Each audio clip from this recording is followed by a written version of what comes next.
14장 14절부터 공독하겠습니다.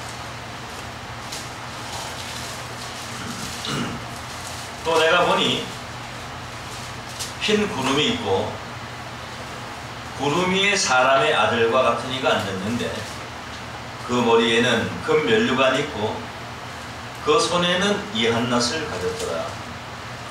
또 다른 천사가 성전으로부터 나와 구름 위에 앉은 이를 향하여 큰 음성으로 외쳐 가로되 네 낫을 휘둘러 거두라. 거둘 때가 이르러 땅의 곡식이 다 익었음이로라 하니 구름 위에 앉으신 이가 낫을 땅에 휘두르매 곡식이 거두어지니라. 또 다른 천사가 하늘에 있는 성전에서 나오는데 또한 이한낫을 가졌더라. 또 불을 다스리는 다른 천사가 제단으로부터 나와 이한낫 가진 자를 향하여 큰 음성으로 불러 가로되 네 이한낫을 휘둘러 땅에 포도송이를 거두라. 그 포도가 익었느니라. 천사가 낫을 땅에 휘둘러 땅에 포도를 거두어 하나님의 진노의 큰 포도주 틀에 던짐에 성 밖에서 그 틀이 밟히니 틀에서 피가 나서 말벌레까지 닿았고 2600스다디온에 퍼졌더라. 아멘. 네, 계시록 14장 14절에서 20절 말씀까지 공부해 보겠습니다. 네, 시간에는 계시록에 예언된 두 가지 추수, 계시록에 예언된 두 가지 추수 이런 제목으로 말씀을 증거하겠습니다. 네, 오늘 계시록의 말씀을 증거하게 됐습니다. 우리가 일반적으로 계시록이다 하면은 두렵게 생각하고 또 어렵게 생각하고 계시록은 함부로 풀 수 없는 말씀이고 계시록은 우리가 알 수 없다 이렇게 일반적으로 생각하고 있어요. 아마 10년, 20년 교회를 다니고 성경을 봐도요 계시록은 한 번도 읽어보지 않은 사람이 거의 대반입니다. 아예 계시록은 뭐요? 뭘 생각도 안 합니다. 왜? 봐도 모르고 또 뭐 이상한 막 두려운 말씀, 막 심판의 말씀만 기록되어 있으니까 또 일반적으로 많은 목사님들이 이 계시록은 함부로 해석하게 되면은 심판을 받으니까 아예 계시록은 어떤 성경에 삭제하고 그냥 신구약만 이렇게 갖고 다니는 사람들도 많이 있어요. 근데 오늘 여러분들이 말씀을 듣게 되면은 계시록이 참 알고 보니까 참 쉽다. 쉽게 여러분들이 만약에 오늘 알고 깨닫게 된다면은 여러분들은 하나님께 속한 백성이 되는 것이고 오늘 들어도 뭐가 뭔지 잘 모르고 그냥 두렵고 막 어떤 심판의 소리로 들린다면은 하나님께 속한 자가 아닐 수도 있어요. 오늘 이 말씀이 여러분에게는 두려운 심판의 말씀이 아니고 구원의 메시지로 들리기를 원합니다. 계시록은 왜 알아야 되느냐에 관해서 먼저 제가 잠깐 말씀을 드리고 또 계시록은 오늘날 많은 사람들이 요한계시록이다 이렇게 알고 있어요. 원래 요한이라는 말은 구역 성경에 없어요. 구역 성경이라는 것은 옛구자, 그러니까 예전의 성경, 오래된 성경에 보게 되면 요한이라는 말이 없습니다. 그냥 묵시록이라고 되어 있어요. 요한이라는 말은 근래의 신학자들이 붙인 겁니다. 왜? 요한이가 기록했으니까 요한 계시록이다. 그래서 많은 사람들이 뭐라고 인식하고 있냐면 이 계시록은 요한이가 밤무섬에서 계시를 받아서 기록했다. 그래서 요한이 계시다 이렇게 알고 있는데 계시록은 요한이 계시가 아닙니다. 요한이는 계시를 받아서 이 계시록을 기록하는 것이 아닙니다. 먼저 계시록 1장 1절에 보게 되면은 다같이 예수 그리스도의 계시라. 누구의 계시라고요? 계시록은 예수 그리스도의 계신 줄로 믿습니다. 아멘. 요한의 계시로 보는 거하고 예수 그리스도의 계시로 보는 거는요 하늘과 땅 차이입니다. 그 요한이는 예수 그리스도의 계시라. 요한이는 계시를 받은 것이 아니고 지시를 받았어요. 이는 하나님이 그에게 주사 반드시 속해 될 일을 그 종들에게 보이시려고 그 천사를 예수의 천사를 그 종 예수의 종 다시 요한에게 보내요. 지시하신 것이라. 요한은 지시받은 거지 계시받은 것이 아닌 줄로 믿습니다. 지시하고 계시하고는 어마어마한 차이가 있습니다. 예를 들어서 그 큰 회사의 사장이 계시를 받아가지고 어느 지역에 내가 땅을 매입해가지고 거기다가 큰 사업장을 차려야겠다. 그래도 밑에 있는 직원한테 지시를 했어요. 그 직원은 지시를 받아가지고 그 지시를 행한 것밖에 없는데 만약 그 직원이 내가 계시받았다 이렇게 말하면 안 되겠죠. 계시록은 예수 그리스도의 계시입니다. 사도 요한이는 계시를 받은 것이 아니고 지시를 받아서 이 계시록을 기록한 것에 불과하다는 것을 깨닫기를 원합니다. 네, 제가 더 깊은 말씀은 증거할 수 없고 이 계시록은 왜 알아야 되느냐? 이 계시록의 말씀이 이루어질 때는요, 계시록을 알지 못하면은 심판을 피할 수가 없어요.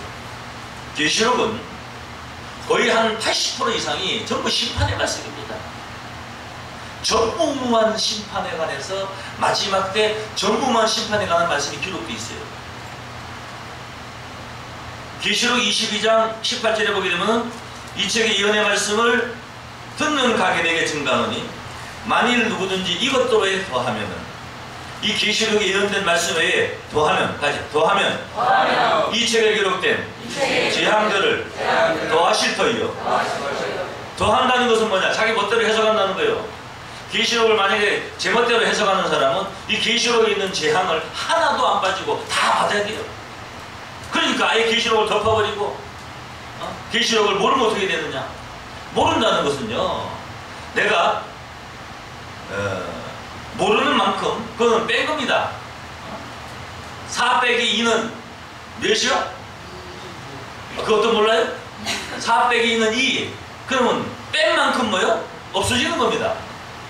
계시록 22장 19절 보게 되면 이 책의 예언의 말씀을 듣는 가게에게 증가하노니 만일 이 책의 예언의 말씀을 제하여버리면 생명나무가 있는 거룩한 성에 들어감을 제하신다. 그러면 예언의 말씀을 제하는 자는 생명나무와 및 거룩한 성에 들어가는 것을 제한다고 못 들어간다는 거고, 예언의 말씀을 더하면은 이 계시록에 예언된 계시록에 기록된 모든 재앙을 다 받아요. 더하지도 말고 제하지도 말라는 것은 계시록에 예언된 말씀 그대로 알고 깨달아서 지켜야 마지막 이 계시록에 예언된 심판이 있게 됐을 때 그 환난을 면하고 계시록에 약속된 구원을 받을 수가 있다는 것을 여러분 명심하시기를 원합니다. 네. 너무 많은 말씀하면은 여러분들이 또 내용이 많으면 이해를 못한 제가 간단히 얘기하고 오늘 말씀에 관해서만 제가 증거하도록 하겠습니다. 이 계시록은요, 두 가지 추수가 예언되어 있습니다.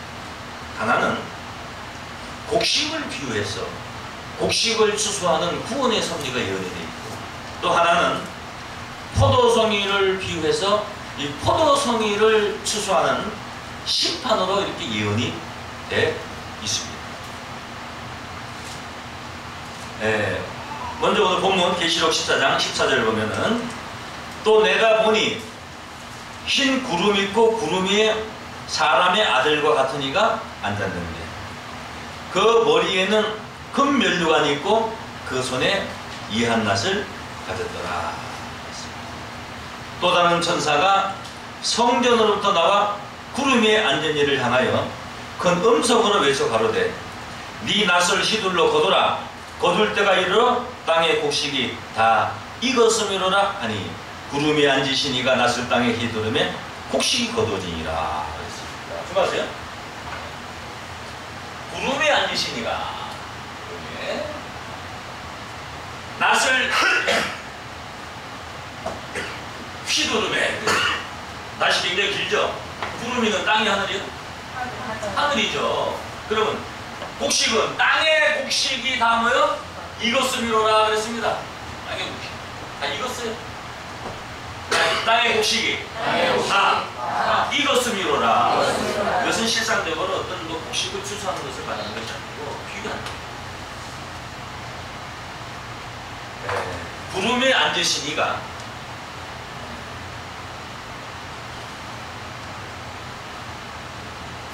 이한 낯을 가졌는데, 이한 낯이라는 것은 아주 예리한 낯이에요. 금면류관이 있고 또 다른 천사가 성전으로부터 나와 구름이 앉은 이를 향하여 큰 음성으로 외쳐가로되 네 낯을 휘둘러 거두라. 거둘 때가 이르러 땅의 곡식이다 이것음이로라. 이 말씀에 보게 되면은 구름에 앉으신 이는 사람의 아들과 같으니라. 그리고 그 사람의 아들과 같으니 오늘 이 계시록 14장 14절에 나오는 이 말씀을 오늘날 많은 그 신학자들, 목사님들이 어떻게 알고 있냐면은 이 구름에 앉으신 이가 예수님이다. 그래서 예수님이 마지막 때에 추수를 하는 말씀에 관한 내용이다. 이렇게 알고 있어요. 그러니까 이런 찬송을 불러요. 예수께서 오실 때에 크게 하신 법에 남는 것이 하나 없이 다 거두시겠네요. 그런데 사실 이 구름에 앉으신 이는 예수님이 될 수가 없어요. 왜 그러냐? 천사가 성전으로부터 나와 구름에 앉은 이를 향하여 명령을 합니다. 네 낯을 휘둘러 거두라. 거둘 때가 이르러 땅의 곡식이다. 이것을 멸하라 그랬습니다. 그러면은 이 구름에 앉은 이가 예수님이라면요, 누가 예수님한테 감히 명령한 천사가 어떻게 있을 수가 있습니까? 네 낯을 휘둘러 거두라 이렇게 명령을 받고 추수하는 일을 행할 수 있는 분은 예수님이 될 수가 없어요. 예수님에게 명령할 수 있는 분은 오직 하나님뿐인 줄로 믿습니다. 네. 그럼 내가 이 역사는 무엇을 말하고 있느냐? 오늘 이 말씀을 여러분이 이해하기 전에 예수님이 직접 하신 말씀을 통해서 우리 한번 오늘 이 말씀을 깨달아 보겠습니다. 요한복음 4장 말씀이세요. 4장.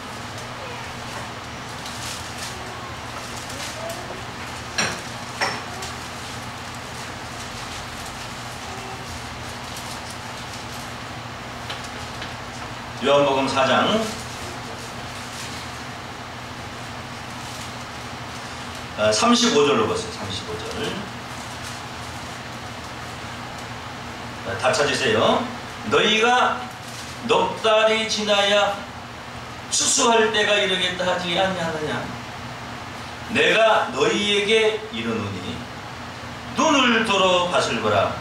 희어져 추수하게 되었도다.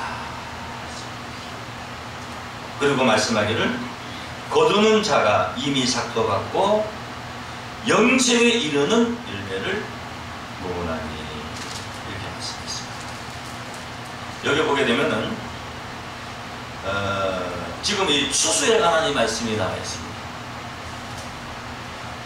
우리 먼저 마태복음 말씀 하나 잠깐보세요. 이렇게 빨간 줄로 이렇게 걸어두시고 마태복음 13장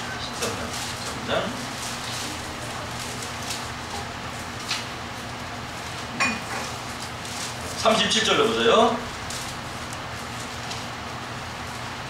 대답하여 가라사대 좋은 씨를 뿌리는 이는 인자요. 이 인자는 예수님을 말합니다. 예수님은 이 땅에 오셔서 좋은 씨를 뿌렸어요.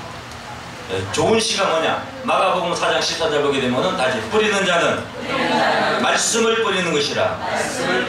예수님은 하나님의 말씀에 좋은 씨를 뿌린 줄로 믿습니다. 밭은 이 세상 밭에 뿌렸어요.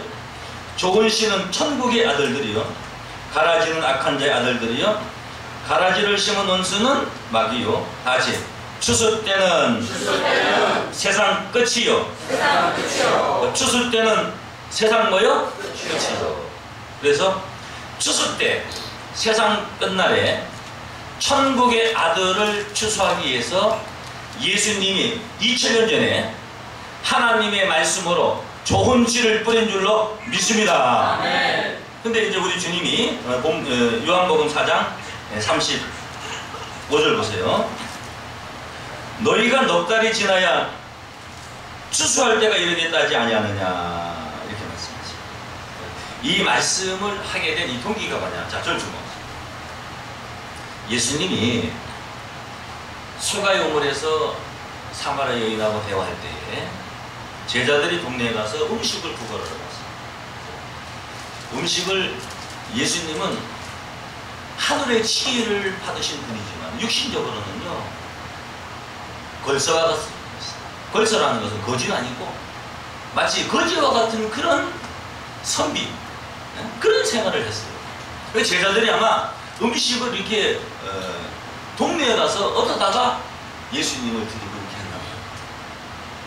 그 제자들이 동네 가서 음식을 구걸해가지고 예수님께 갖다 드리니까 우리 주님이 뭐라고 말씀하냐? 나는 너희가 알지 못하는 먹을 양식이 있다. 그 제자들은 육신적으로 생각하고 야 누가 혹시 나 몰래 먼저 맛있는 음식을 갖다 드린 게 아니냐? 또 우리 주님께서 그 제자들의 생각을 하시고 내가 말한 너희가 알지 못하는 그 먹을 양식은 나를 보내신 이가 있는데 나를 보내신 이의 뜻을 행하며 그의 일을 온전히 이루는 이것입니다.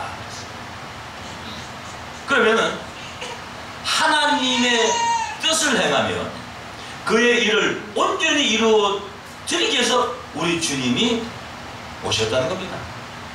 그리고 우리 주님이 말씀하기를 너희는 넉 달이 지나야 추수할 때가 이르겠다 하지 아니하느냐. 왜 이런 말씀했느냐? 사실 여기 제자들은 아무 말도 안 했어요. 근데 너희는 넉 달이 지나야 추수할 때가 이르겠다 하냐. 그러나 우리 주님은 말씀하기를 나는 아니다. 나는 지금 뭐요? 추수 때다. 이렇게 말씀했어요. 이것은 예수님의 제자들은요 아마 이때가 넉 달이 지나야 추수할 때라고 하니까 보통 추수를 몇 월 달에 하면은 10월 달에 하죠. 그러면 넉 달 전이면 언제요? 6월 달이면 뭐 할 때요? 못 심을 때요. 아마 이때가 아마 못 심을 때인가 봐요. 그 예수님은 너희는 넉 달이 지나야 추수할 때까지 아니야 하는 것은 육신적으로 볼 때 제자들은 지금 육신적으로 지금 밭을 보고 있어요. 육신적으로 생각하고 있다는 거예요. 그리고 육신적으로 예수님이 누가 맛있는 음식을 갖다 드렸는가 이렇게 생각을 하고 있다는 거예요. 그래서 예수님은 나는 너희가 알지 못하는 먹을 양식이 있다. 그 양식은 예수님을 보내신 이가 있는 그 하나님의 뜻을 행하며 그의 일을 온전히 이루는 이것이라. 그 하나님의 뜻을 행하며 그의 일을 온전히 이루는 이 하나님의 일이 뭐냐 이거예요. 이게 하나님의 일. 그것이 바로 추수하는 일입니다. 무슨 일이요? 추수하는 일. 하나님의 뜻을 이루어드리는 그 일이 바로 추수하는 일이라는 거예요. 그래서 예수님 제자들은 육신적인 밭을 보고 있고 예수님은 지금 훗날 추수 때를 지금 말씀하고 계시는 거예요. 너희는 넉 달이 지나야 추수 때라고 지금 육신적으로 그 밭을 보고 생각하지만은 나는 아니다. 나는 지금이다 하는 것은 곧 그때를 말하는 것이 아니고 예수님이 지금 이 말씀은 추수 때를 가리켜서 말씀하고 있다는 것을 깨닫기를 원합니다. 그러니까 너희가 넉 달이 지나야 추수할 때가 이르겠다 하지 않느냐. 내가 너희에게 이르노니 눈을 들어 밭을 보라. 다같이 희어져 추수하게 되었노라. 그럼 곡식이 추수할 때가 돼서 다 연거로 익었으면 누려야 돼요? 희어야 돼요? 누런 핥은 듯한 일이 돼야지. 만약에 뭐 곡식이 다 익어가지고 연거렸는데 만약에 허여면은 그거는 농사 망칠 겁니다. 근데 예수님은 희어져 추수하게 되었노라 그랬습니다. 영적으로 하나님의 아들로 추수가 될 수 있는 사람 곡식은 희어져야 추수될 수 있다는 것을 깨닫기를 원합니다. 다시 거두는 자가 이미 삭도 받고 영생에 이르는 열매를 모으나니. 지금 이 말씀은요 2000년 동안 이 성경 속에 감춰져 있었어요. 이 말씀은 보내신 이의 뜻을 행하며 그의 일을 온전히 이루어 드릴 수 있는 하나님의 약속이라는 것을 여러분 깨닫기를 원합니다. 이 거두는 자는 뭐요? 추수하는 자요. 거둔 자가 이미 삭도 받고 영생에 이르는 열매를 모으나니 이는 뿌리는 자와 거두는 자가 함께 즐거하게 하려 함이라 그랬습니다. 여기 보세요. 이런 칠판은 제가 또 난생 처음 써보네. 거두는 자가 그랬어요. 무슨 자가요? 거두는 자가. 뿌리는 자가 있어요. 뿌리는 자가. 함께 즐거한다. 함께라는 것은 혼자요, 둘 이상이요. 자기 혼자서 야 우리 함께 가자. 말이 안 되죠. 함께 있었을 때 함께 가자. 지금 오늘날 많은 사람들이 엄청난 오해를 하고 있어요. 예수님이 오실 때에 그 귀하신 법에 남는 것이 하나 없이 다 거두시겠네 이렇게 알고 있단 말이에요. 근데 성경에 예수님이 수수하러 오신다는 말씀의 기록이 없습니다. 계시록 14장 14절에 사람의 아들과 같은 이가 구름 위에서 이한낫을 가지고 추수할 때에 그 사람의 아들과 같은 이를 오늘날 많은 신학자들이 예수님을 알고 있는데 사실 예수님이 될 수 없는 것이 천사가 그 사람의 아들과 같은 이에게 네 다수이들로 거둬라 이렇게 명령을 하고 그 명령을 받아가지고 추수하는 일을 행하는 자는 예수님이 될 수가 없는 줄로 믿습니다. 그러니까 그 외에는 이 성경에 예수님이 추수한다는 말씀이 어느 곳에도 나와 있잖아요. 그런데 오늘날 수많은 기독교인들이 예수님이 오실 때 그 귀한 법에 남는 것이 하나 없이 몽땅 거둔다 이렇게 알고 있다는 거예요. 이 말씀에 보면은 거두는 자와 뿌리는 자가 다시 함께 출고하나니. 성경에 예수님이 거둔다는 말씀은 없어도 예수님은 하나님의 말씀에 좋은 씨를 뿌리는 인자라고 마태복음 13장 37절에 기록되어 있습니다. 만약에 씨를 뿌린 자가 예수님이라면은 뿌리는 자와 함께 즐거할 수 있는 것은 거두는 자는 예수님이 될 수가 없어요. 예수님이 아닌 다른 사람이라는 것을 깨닫기를 원합니다. 이거는 엄청난 일입니다. 그래서 오늘 말씀해 보게 되면은 거두는 자가 이미 삭도받고 다시 영생에 이르는 열매를 모으나니. 이거는 실상적인 어떤 곡식을 추수하는 것이 아니고 무슨 곡식이 영생을 합니까? 영생은 바로 예수를 믿는 자들이 하는 것인 줄로 믿습니다. 그러니까 영생에 이르는 열매는 바로 사람 열매인 줄로 믿습니다. 그러면 영생에 이르는 열매를 거두는 자가 영생에 이르는 열매를 거두는데 이는 뿌리는 자와 거두는 자가 함께 출고하게 하랍니다. 다같이 그런즉 한 사람이 심고 한 사람이 심으냐 씨를 심은 자는 뿌린 자는 예수님인 줄 믿습니다. 다시 예수님이 심고 예수가 아닌 다른 사람이 거둔다는 말이 옳도다. 옳도다 그래서 틀리다 그랬어요. 그래서 예수님은 2000년 전에 천국의 아들이 될 수 있는 좋은 씨를 하나님의 말씀으로 뿌리셨고 추수 때도 세상 끝이라 그랬죠. 세상 끝날 천국의 아들을 추수하는 거두는 자는 예수가 아닌 다른 사람이니까 한 사람이 심고 다른 사람이 거둔다는 말이 옳다고 말씀한 것인 줄로 믿습니다. 그러면은 이 추수 때 세상 끝날 거두는 자는 어떤 자냐? 이미 삭슬 받은 자다. 이미 뭘 받았다고요? 삭슬. 이미라는 것은요, 그 앞서 사전에 이런 뜻이요. 나 그거 이미 알고 있어. 이미 했어. 그 이미라는 것은 벌써 앞서 이런 뜻이요. 그 이미 삭슬 받았다는 것은 추수하는 일을 행하기 전에 이미 뭘 받았다는 거예요? 삭슬 받았다는 거예요. 원래 일을 하고 나서 품삯 받아요? 미리 받고 일을 해요? 미리 받고 만약에 일을 하면은 일 안 해도 뭐요? 손해나는 게 없잖아요. 어느 누가 여러분 일도 안 하고 품삯을 미리 주는 데가 어디 있습니까? 근데 이 성경에 예언된 마지막 추수꾼의 역사는 이미 품삯을 준다고 했어요. 그리고 이미 삭슬 받은 자가 바로 추수하는 자라는 것을 깨닫기를 원합니다. 또 이미 삭슬 받았다는 것은 뭐냐? 이런 거예요. 경기를 하는데 10명이서 100m 달리기를 해요.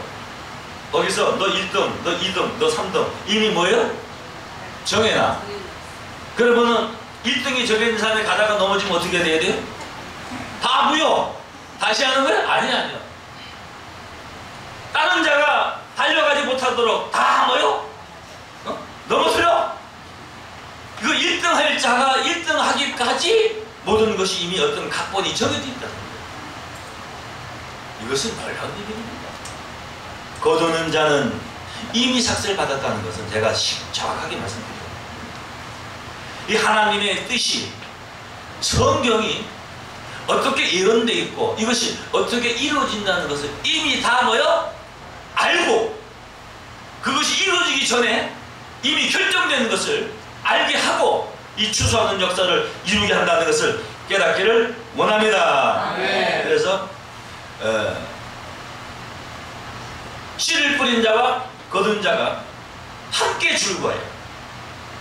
씨를 뿌리는 자는요 무슨 마음을 가지고 씨를 뿌리겠어요? 추수하는 마음을 가지고 뿌릴 거 아니에요. 그렇죠? 추수하는 자는 곧 누구의 마음과 같냐? 처음에 씨를 뿌린 자의 마음이 같아요. 그렇죠? 그래서 이것은 어떤 육신적인 농사가 아니기 때문에 2000년 전에 예수님은 씨를 뿌린 하나님의 말씀으로 씨를 뿌렸고 지금 마지막 세상 끝날 주실 때 거두니까 이 기한이 지금 사람 농사가 2000년이 걸린 거 쉽게 말하자면은 씨를 뿌리고 그걸 추수하기까지가 그러니까 씨를 뿌린 자와 거둔 자가 사람이 다르지만은 함께 모여 줄거한다 이렇게 말해요. 그러면 뿌린 자와 거둔 자가 함께 줄거하니까 누가 빠졌냐? 가꾸는 자가 빠져서 누가 빠졌어요?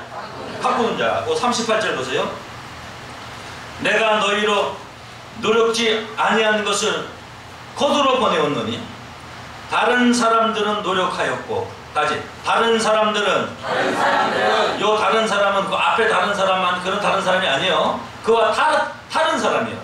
다른 사람들은 이것은 뭐냐면은 노력한 자들이요. 다른 사람들은 노력하였고 너희는 그들의 노력한 것에 참여하였느니라. 뿌린 자와 거둔 자는 함께 줄거하지만은 가꾸는 자가 있어요. 가꾸는 자는 뭐한 자들이요? 노력한 자들이요. 그 가꾸는 자들은 함께 모여? 왜 줄거할 수가 없느냐? 가꾸는 자들. 우리 마태복음 하나 보세요. 마태복음 21장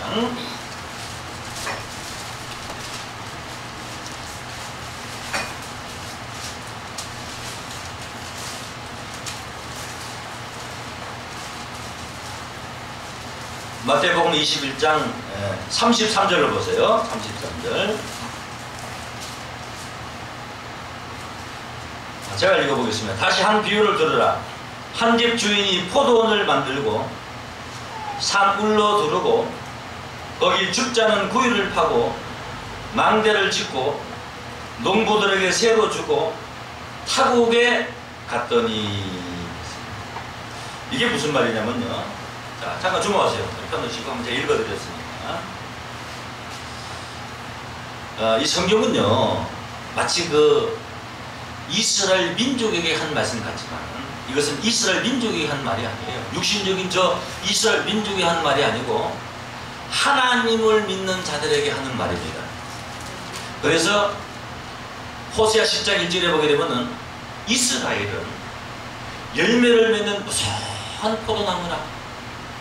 그 포도나무 열매가 얼마나 많습니까? 요한복음 15장 1절에 나 예수는 참 포도나무요 그랬습니다. 그러면 이스라엘은 무성한 포도나무고 예수님이 참 포도나무니까 예수의 열매가 되는 오늘날 예수 믿는 자들을 포도원으로 비유한 거예요. 믿습니까? 네. 그래서 이사야서 5장 7절 보게 되면은 같이 이스라엘은 포도원이요. 포도원은 바로 이스라엘 족속을 비유하는 겁니다. 그래서 한 비유를 들으라. 한 집 주인이 포도원을 만들고 이것은 기독교의 어떤 역사를 지금 말하고 있는 거예요. 믿습니까? 실상적으로 포도원을 말하는 것도 아니고 저 이스라엘 민족을 말하는 것도 아니에요. 사들로 들어오고 거기 집자는 고유를 파고 그 다음에 망대를 치고 모든 걸 다 갖췄죠. 그 농부들에게 뭘로 줬어요? 새로 주고 다 같이 타국에 갔더니 그 하나님이 그 이스라엘 그 포도원을 만들고 모든 것을 갖추고 어디 가셨어요? 타국에 갔어요. 타국에 갔으니까 이제 돌아와야 되죠. 그 돌아올 때가 언제냐? 실가 때가 가까우면 그 실가를 받으려고 자기 종들을 농부들에게 보내니 농부들이 종들을 잡아 하나는 심히 때리고 하나는 죽이고 하나는 돌로 쳤거늘 구약시대에 다시 다른 종들을 처음보다 많이 보내니 저에게도 그렇게 하였는지라. 후에 자기 아들을 보내 예수를 보내며 가로되 저희가 내 아들은 공경하리라 하였더니 농부들이 그 아들을 보고 서로 말하되 이는 상속자니 자 죽이고 그의 유업을 차지하자. 그래서 예수님을 영문 밖에 골고다 산상에 십자가 못 박혀 죽인 줄로 믿습니다. 아멘. 그럼 예수를 죽인 사람들이 예수님이 하나님의 아들인지 알았어요? 몰랐어요? 알았어요. 알고 죽였어요. 그렇기 때문에 가룟 유다가 예수를 바라보고 은 30년을 갖다 주니까 네가 장나라! 우리하고 상관이 없다! 그랬어요. 그러니까 예수가 하나님의 아들임을 그들은 뭐요? 알고 싶습니다. 38절에 농부들이 그 아들을 보고 서로 말하되 이는 상속자니 자 죽이고 그의 유업을 차지하자 하고 이에 잡아 포도원 밖에 내어 쫓아 죽였느니라. 다시 그러면 포도원 주인이 올 때에 이 농부들을 어떻게 하겠느냐? 차례가 좀 아세요? 차례가 예수님이 오시기 전에 하나님이 선지자들을 보냈어요. 그 선지자들을 다 죽였어요. 예수를 보냈어요. 이는 내 아들이니까 저희들이 공격하리라. 그랬더니 오히려 이 상속자니까 이건 죽여버리자. 예수님을 십자가 못 박아 죽였어요. 그 다음에 누가 올 차례요? 주인이 올 차례. 이 주인이 바로 누구냐?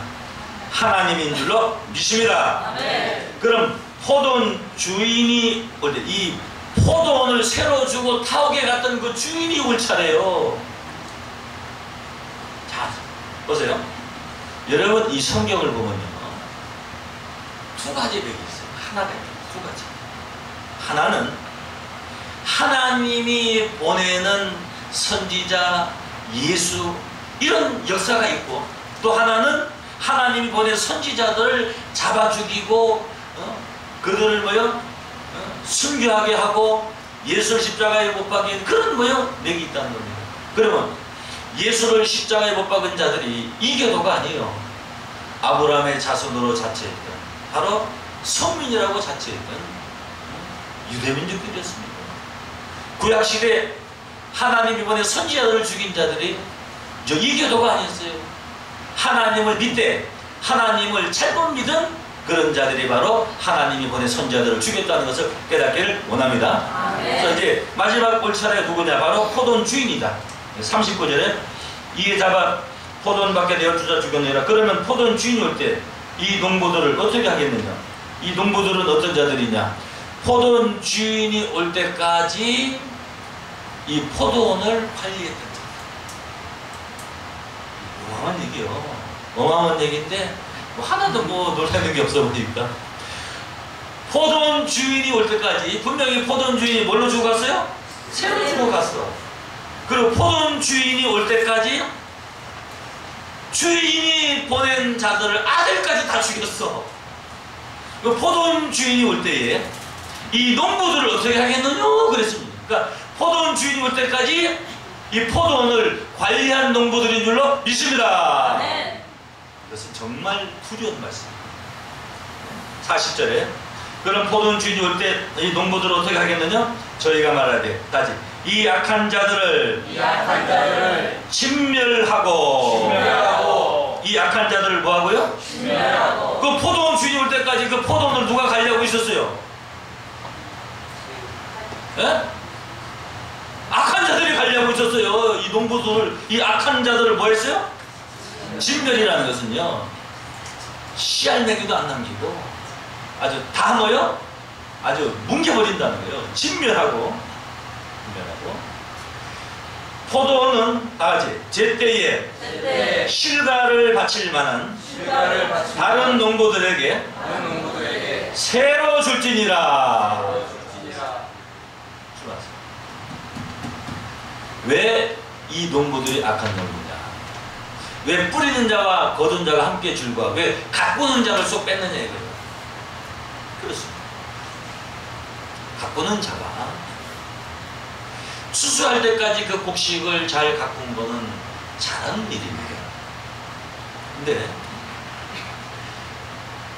10번에서 9번 잘해도 마지막 끝에 가서 잘못하면 어떻게 되는 거예요? 다 잘못하는 거예요. 곡식을 추수할 때까지 물과 비료를 주고 잘 가꿨는데 추수 때가 되면 어떻게 해야 돼요? 곡식을 추수를 해줘야 되죠. 근데 추수 때가 됐는데도 계속 물과 비료를 듬뿍 주면은 그거는 잘하는 일이요? 농사 망치는 일이요? 그러니까 농사를 망쳤으니까 아무리 열심히 잘 가꾸고 돌봤어도 마지막에 가서 그 추수할 때 결정적으로 그 추수하는 일이 그게 하나님의 온전한 일인데 그 추수할 때 그 농사를 망쳤으니까 그건 뭐가 되는 거예요? 악한 자가 되는 거예요. 깨닫기를 원합니다. 아멘. 그렇습니다. 지금까지 이 기독교를 발전시키고 부흥시키고 하는 그것은 참 잘한 일이고 좋은 일이겠지만 마지막에 이 성경의 예언대로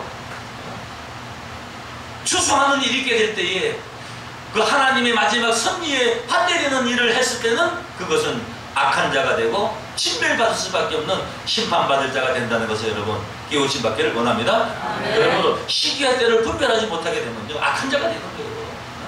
시기와 때를 분별하게 되면은 악한 자라고 할 때도 마지막에 가서 뭐가 되는 거예요? 선한 자가 되는 거예요. 중요한 것은 뭐냐? 이 결정적인 데서 과연 그 사람이 어떤 자냐? 그게 중요한 거예요. 그러므로 이 포도는 제때에, 이 제때는 뭐냐? 낫만 들고 들어가서 추수할 때 믿습니까? 네. 추수 때는요 딴 거 필요 없어요.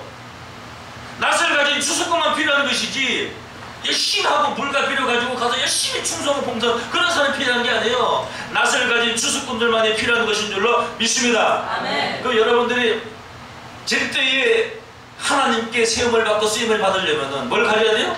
낫을 가져야 돼요. 낫을. 추수꾼은 이미 뭐 받은 자예요? 품삯을 받은 자예요.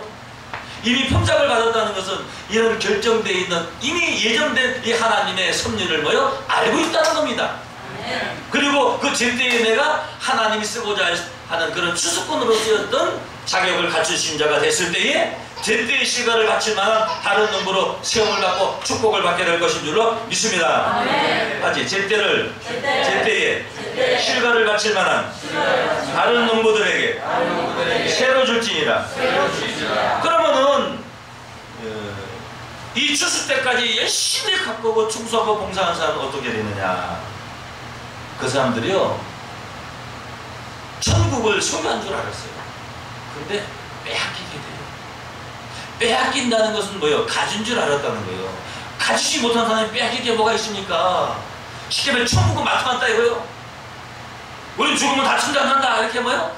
천국에 간다는 다 어떤 확신을 갖고 있었어요. 근데 성경을 알고 보니까 천국을 뭐 했어요? 아 우리는 천국 못 가겠구나. 그걸 깨닫게 된다는 거예요. 42~3절에 보세요. 그러므로 내가 너희에게 이르노니 따지 하나님의 나라를 너희는 빼앗기고 이 하나님 나라를 빼앗기는 자들은 바로 이 악한 자로 판단된 농부들인 줄로 믿습니다. 가꾸는 자 따지 하나님의 나라를 빼앗기고 그의 나라에 열매 맺는 백성이 받으리라. 할렐루야. 그래서 씨를 뿌린 예수님과 거두는 자가 함께 줄과 유하는 것인 줄로 믿습니다. 아멘. 가꾸는 자는 어떻게 해요? 똑같은 거예요. 빠진 정도가 아니고 가꾸는 자들은 악한 자로서 친별하는 그런 심판을 받는다는 것을 여러분 아시기를 원합니다. 아멘. 요한복음 4장 다시 보세요. 4장 요한복음 4장 36절 보세요. 36절 거두는 자가 이미 삭도받고 영생에 이르는 열매를 모으나니 이는 뿌린 자와 거둔 자가 함께 줄과게 하려 함이라. 그런즉 한 사람이 심고 예수님이 심고 다른 사람이 거둔다는 말이 뭐하다 그랬어요? 옳도다. 옳도다. 요 거두는 자는 제때의 실과를 바칠 만한 다른 농부인 줄로 믿습니다. 네. 때를 잘 탔다는 거예요. 내가 너희로 노력지 아니한 것을 거두러 보내었노니. 그러면 추수꾼은요 제때에 낫만 들고 나타나기 때문에 가꿔 본 적이 없어요. 가꾸지 아니한, 노력지 아니하는 것을 그냥 거두는 거예요. 이런 역사가 이루어지게 될 것인 줄로 믿습니다. 자, 좀 이따 설명을 드릴게요. 어떻게 이루어지는가. 다른 사람들은 가꾸는 자들은 노력하였고 너희는 그들의 노력한 것에 참여하였느니라. 믿습니까? 곡식이 이제 다 익었을 때, 땅에 있는 곡식이 다 익었을 때, 이 가꾸는 자들은 그냥 놔뒀다가 농사를 망치겠거든요. 다 내쫓아버리고 제때 실과를 가질 만한 다른 농부, 그 낯을 가진 자들을 하나님이 들어쓰게 된다는 것을 여러분 깨닫기를 원합니다. 아멘. 그래서 이 추수꾼을 이미 품삯받았어요. 계시록에 보게 되면 계시록에 출연하는 이 사명 역사는 전부 다 이미 품삯을 받은 자들입니다. 어떤 싸움을 해서 면류관을 받는 게 아니고 면류관을 받고서 나가서 싸워. 그러니까 면류관을 받고 나가서 싸우니까 이기게 돼 있어요? 지게 돼 있어요? 쉽게 말하면 여러분 그 드라마에 보게 되면요 이미 시나리오가 다 짜있죠. 그러면 주인공이 막 얻어터지고 이게 거의 뭐요 죽을 것 같지만은 각본이 어떻게 돼 있어요? 꼭 나중에 살아나가지고 뭐요? 뒤지게 패가지고 뭐요? 주인공이 짱 하고 이거 끝나. 그게 모든 드라마가 다 그래. 성경도 마찬가지요. 비실비실한 것 같지만은 끝에 가서 결론적으로 이 주인공들이 뭐요? 살아나서 모든 것을 뭐요? 다 이기게 돼 있어요. 이것이 이미 성경에 예정된 예언한 그런 이미 품삯을 받는 그런 역사인 줄로 믿습니다. 그래서 계시록 6장 보세요. 6장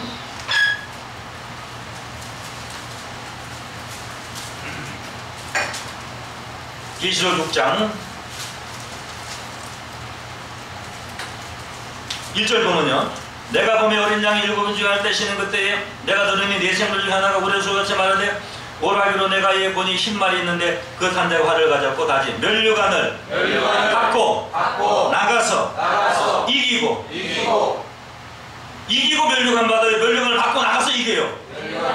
이게 미리 품삯 받는 거예요. 믿습니까? 다시 면류관을 받고 나가서 이기고 또 이기려고 하더라.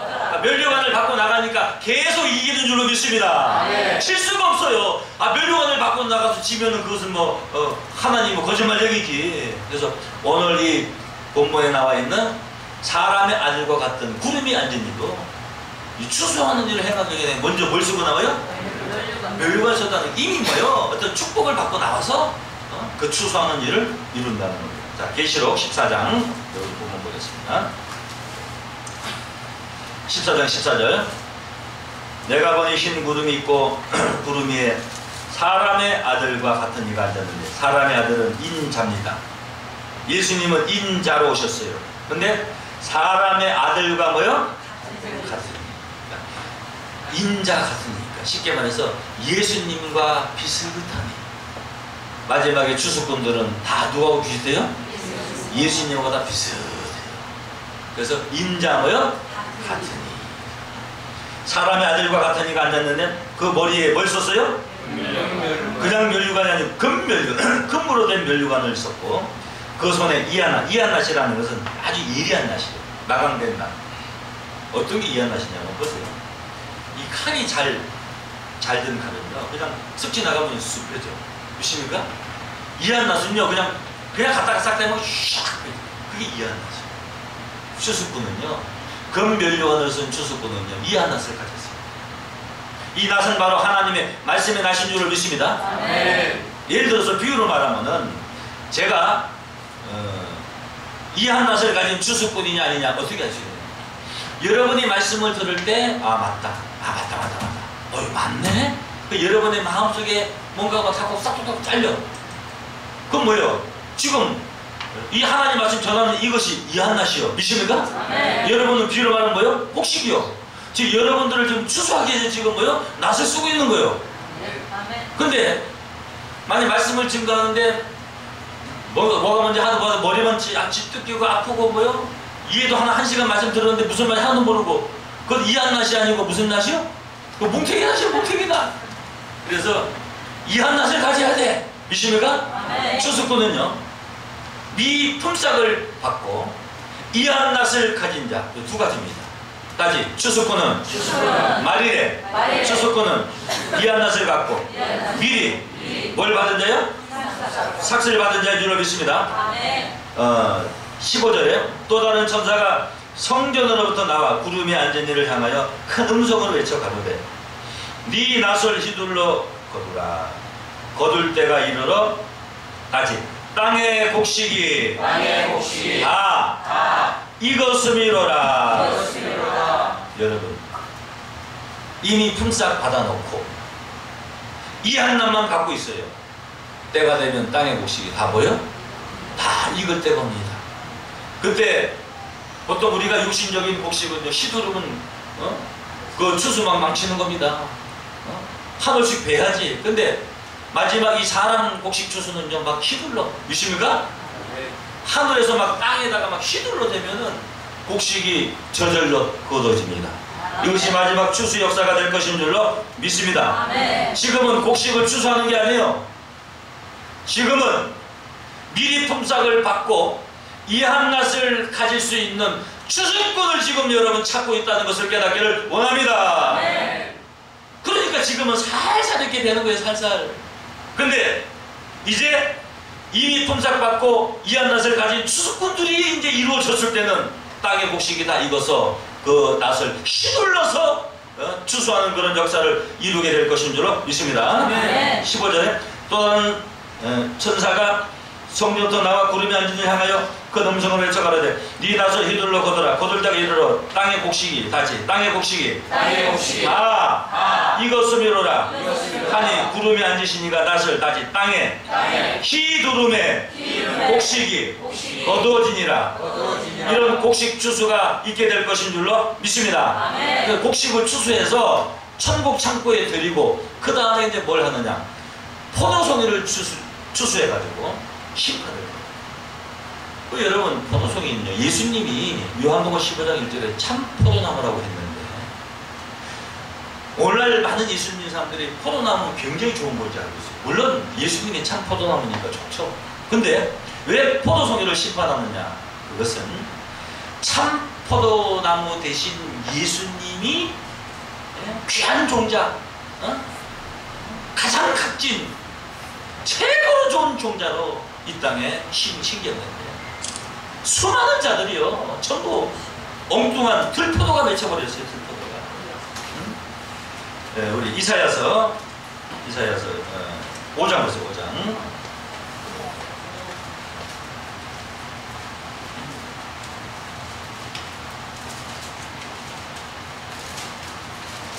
이사야서 5장 1절을 보겠습니다.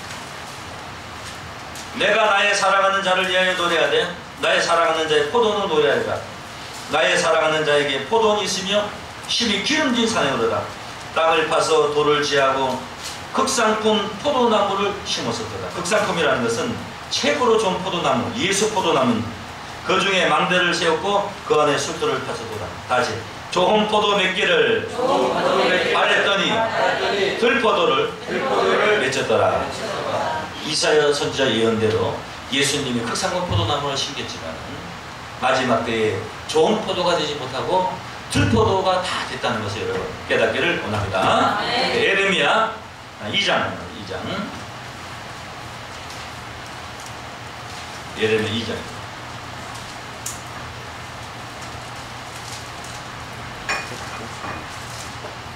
예레미야 2장 21절. 내가 너를 순전한 참종자 곧 귀한 포도나무로 심었거늘. 순전한 참종자, 참종자는 하나밖에 없는 귀한 포도나무 예수 포도를 심었거늘 내게 대하여 이방 포도나무의 악한 가지가 되면 어찌미뇨. 들어왔어요. 예수 포도나무를 심었으면요, 예수를 믿는 자들이 예수님을 닮아야 돼요. 그렇죠. 근데 예수님이 아닌 엉뚱한 사람을 닮았어요. 지금도 여러분 성경을 통해서 하나님을 믿는 자들, 예수를 믿는 자들이 이 말씀을 통해서 진실하게 예수를 믿어야 되는데, 감람나무로 나오는 이만희 제군주를 믿고, 안상호 하나님이라는 그런 사람을 믿고, 사람이 내가 하나님이라는 그런 사람을 믿고, 얼마나 많은 자들이 지금 들포도가 되고 이방 포도가 됐냐 이거예요. 예수를 믿는 사람이요, 이 성경을 보고 감동을 받고 성경을 알려고 하고 성경을 사랑하고 이 말씀을 사랑하고 해야 되는데, 20년 30년 교회 다녀도 아무것도 몰라요. 그냥 껍데기만 교회 왔다 갔다 하는 거예요. 예수님이 뭐라냐, 나를 진실로 믿는 자는 그 배에서 생명수의 강이 넘쳐든다. 그 예수를 믿는 자면 막 말씀이 넘쳐나야 되는데, 말씀이 넘쳐나기는 뭐요? 주 예수의 이름을 믿어라 그리하면 너와 네 가정이 구원받는다고 한 기절밖에 몰라.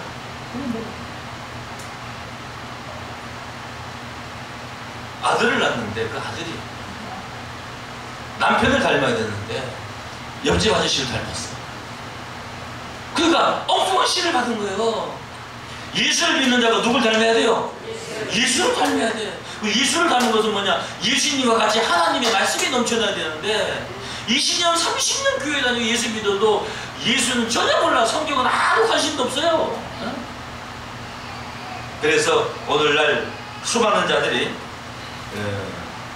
들포도가 됐다는 것을 깨닫기를 원합니다. 그러니까 이것은 뭐 어느 정도 걸려고 할 것 같으면 걸르겠는데, 뭐 쉽게 말하면 뭐 거의 몽땅 다 그냥 들포도가 됐으니까 그냥 포도주 틀에다가요 갖다 다 그냥 전부 다 뭐요 다 거기다 쳐놔가지고 그냥 짓밟아가지고 심판을 해요. 그 포도나무를 예를 들면 포도를 짓밟으면요, 포도즙이 나와야 되는데 피가 나. 피가 나는 이 포도가 사람 포도예요. 오늘날 들포도된 그런 자들을 하나님 심판합니다. 계시록 14장 18절 보세요. 오늘 본문, 또 불을 다스리는 다른 천사가 제단으로부터 나와 이안나 가진 자를 향하여 큰 음성으로 불러가로되 네 이안나 시돌로 땅에 포도송이를 거두라. 그 포도가 익었느니라. 포도도 뭐 했어요? 곡식도 익어서 이제 추수했는데 포도도 익었어. 천사가 낫을 땅에 휘둘러 땅에 포도를 거두어, 다같이 하나님의 진노의 큰 포도주 틀에 던짐에, 그러니까 심판받는 바로 들포도들인 줄로 믿습니다. 성 밖에서 그 틀이 밟히니 틀에서 뭐가 나요? 피가 나서 말굴레까지 닿았고 1600스타디온에 퍼졌더라. 여러분 1600스타디온은요 키로수로 환산하면요 296km인가 그래요. 여기서 거의 부산까지 말굴레 알죠? 말주둥이 씌우는 거. 거기 한 땅에서 한 제 키 정도 됩니다. 한 1.5m, 2m 정도. 여러분 생각해보세요. 제 키 정도로 해가지고 여기서 부산까지 피가 흘러가니까 얼마나 많은 사람이 뭐요 그 포도주 틀에서 진익이냐 이거예요. 그 왜 하나님이 그렇게 무자비하게 심판하느냐, 그것은 존재 자체가 틀리다는 거예요. 전혀 엉뚱한 그런 뭐요 시가 됐다는 겁니다. 예수 포도나무를 심었는데 예수하고 상관이 없는 다 들포도가 됐다는 거예요. 들포도가. 들포도가. 하나님을 찬양하고 하나님 말씀을 삼하는 것이 아니고요, 전부 교회 가가지고 뭐요 내가 구하는 거, 바라는 거, 기도하는 거, 뭐 성경 아무 상관없는 거예요. 그런 신앙하는 사람들이 얼마나 많습니까? 이렇게 여러분 말씀에 관심 있어가지고 성경을 알고자 하고 이렇게 열심히 말씀 듣는 거 없어요. 그냥 성경 두기 전에 놓고 맨 세상적인 얘기, 목사 자랑 무슨 어떻게 해서 헌금 많이 내서 복 받은 얘기면 그런 얘기만. 성경에서 성경으로 하나님의 말씀만을 통해서 우리가 하나님의 말씀을 깨닫게 될 때 우리가 하나님께 영광을 돌리게 될 것인 줄로 믿습니다. 그래서 이 계시록에 두 가지의 추수가 예언되어 있어요. 하나는 곡식으로 추수된 자는 계시록의 환난 가운데서 구원받을 수 있는 자입니다. 들포동이로 추수돼서 심판받는 자들은 계시록에 있는 이 심판을 몽땅 받을 자. 마지막으로 우리 계시록 16장부터 16장.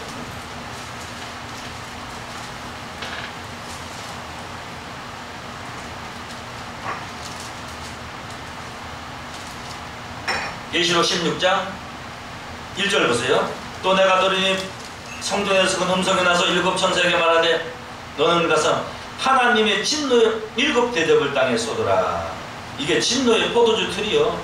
첫째가 그 대접을 땅에 쏟으며 악하고 독한 헌내가 짐승의 뼈를 받은 사람들과 그 우상에게 경배하는 자들에게 나고, 둘째가 그 대접을 땅에 쏟으며 바다가 곧 죽은 자의 피와 같이 되고 바다 가운데 모든 생물이 죽고, 셋째가 그 대접을 강과 물 건너에 쏟으며 피가 되더라. 내가 들으니 물을 차지한 천사가 가로되 전에도 계셨고 시방도 계신 거룩하시니 이렇게 심판하시니 의로우시도다. 저희가 성도들과 선지자들의 피를 흘렸으므로 저희로 피를 마시게 하시는 것이 합당하니이다 하더라. 이렇게 했어요. 이런 계시록의 심판은 곧 계시록에 예언된 들포도송이들을 심판한다는 것을 여러분 깨닫기를 원합니다. 네. 여러분들은 영생에 이르는 열매, 곡식으로서 천국의 아들로서 추수되되 천국의 아들을 추수할 수 있는 이미 품삯을 받은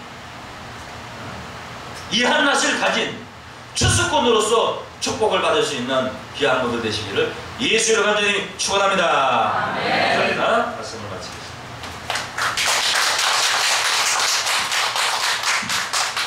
네, 감사드립니다.